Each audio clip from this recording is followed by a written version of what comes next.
Hello guys, good morning, welcome to another new blog.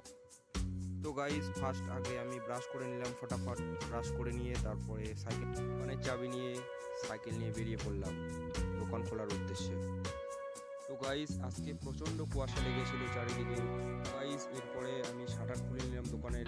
Guys, এরপরে সব ঘরে ঘরে ধূপধাম দিলাম, দিয়ে ঠাকুরের কাছে আশীর্বাদ নিয়ে দোকানটা শুরু করলাম।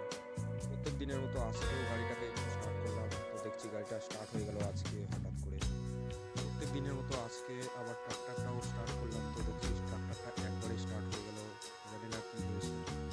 এরপরে আমি বেরিয়ে পড়লাম এক জায়গায় যাবার উদ্দেশ্যে, সেইটি হলো আমার দাদার আজকে আশীর্বাদ। তো আমার